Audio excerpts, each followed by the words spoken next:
Welcome back to the Crochet Crowd as well as my friends at Yarnspirations.com. This is the Crochet Blanket Cardigan.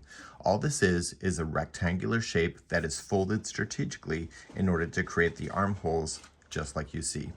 We are going to be using the horizontal bar on here. The chain 2 at the beginning does not count as a stitch because you will lose your way. So it's creating this deep texture here all really quite easily. This is a chunky weight yarn using an 8mm size L, so that it'll go pretty quick. And it's using Caron Chunky Cakes, which I'm not sure it's still around today, but it's just a chunky weight. There you go. This is a one size pattern. It's about 32 to 44 inches in the bust. And I will show you just the basic on how this is done. And then I'm going to leave the rest to you and I'll just talk my way through it because it's just one page because it's that simple. Okay, the pattern says this to chain 66. So I'm just going to show you a small swatch to show you how the stitch work is done. I'm using Bernat plush on my hook today, just so in case you ask. So I'm just going to do 10. So 1, 2, 3, 4, 5, 6, 7, 8, 9, 10.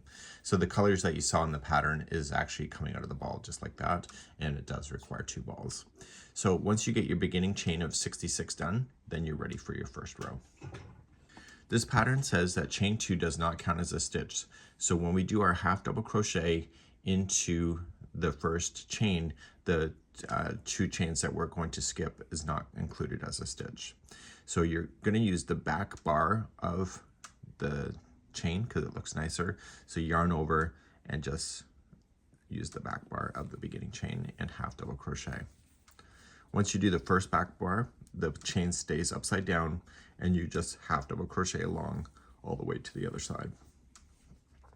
Okay, do that and I'll be right back in a moment. Coming all the way to the end of the chain, obviously yours will be longer. And it will look like this. Okay, so let's turn and work and do row number 2, which is the repeat for the entire cardigan. So number 2 is the repeat for everything. So you're going to chain 2. This will not count as a stitch, as I already mentioned. And do you see that there's 2 lines? So there's this one and this one. This is the horizontal bar. This is the front loop. So if you turn it around like this, you will see the actual top of the real stitch is right here. But they don't want you to use that. They want you to use these 2 to create the texture. So you're going to yarn over and just slide the hook up into the horizontal bar and the front loop, and you're going to half double crochet. You can only really get that that horizontal bar when you do half double crochet. That's why they're having you do half double crochet. So you're just going to work your way all the way along using the horizontal and the front loop. And I'll do one more and I'll show you what it looks like on the other side because the texture is really quite cool. So it's creating this beautiful line, and once you start doing more and more of it, you're going to see that it's going to do even cooler texture as it goes. So continue to half double crochet all the way across, and once you understand what this pattern's looking at, you don't have to really do too much. And you'll notice that the top kind of just switched over. So this is the horizontal, this is the front loop because it makes the top kind of lean away from you. So it's kind of harder to make a mistake at this point. So you're going to come into your very last stitch. That's right here. Okay, so the horizontal here. So this here, you can either go right into a stitch itself if it's easier, or because it's the end, or you keep on going with that horizontal bar and the front loop right to the end. And so you'll end up with a nice flat thing. The chain 2 will cause it to bulge out a little bit, but it's not a deal breaker. So you're going to turn your work and repeat this over and over until the project is approximately 36 inches long. So to start another row, chain 2 does not count as a stitch. Start immediately right here, horizontal front loop, because if you turn it around, you'll see the top of the stitch, and just continue to half double crochet using the horizontal and the front loop all the way across. So when I'm doing this, I'm going to bring you back to the pattern in just a moment and explain the remaining of this to you, because all you're just doing is creating a rectangle and it's just folded to make it look like a cardigan at the end. When you're at the end of this, okay, you're just going to continue along. It's right here.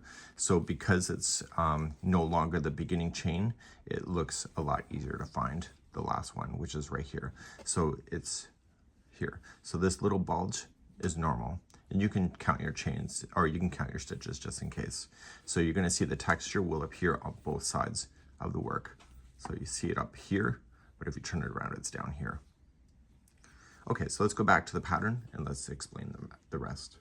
So let's pretend this paper is the rectangular shape. So because it's paper, it's a lot more stiffer than the sample will be. And all you're just going to do is you're going to take the bottom edge here, and you're going to take this here, and you're only going to sew 7 inches.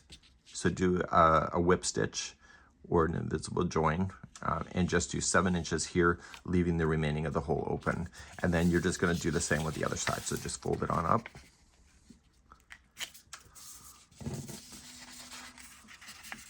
And do 7 inches then from here to here, and it will leave the holes open. So once that's done, you will have this shape that's taken place. Because the way that the fold is, it's going to naturally have this shape. And it says to do the edging. So it says join the yarn with a slip stitch to the lower edge of the back right here. And all you're just doing is you're going over this section right here. Okay, just around. And you are going to work 1 slip stitch loosely around the tire neck edge, which is here. My finger's kind of fat, so we're just going to go there. And then second round, I was working the back loops only, slip stitch loosely in each slip stitch around, and it's the same thing. So you're not applying any edging inside of the armholes, only around this section right here. And hopefully this helps you to be able to create this. This is a relatively fast pattern and really a practical item to wear.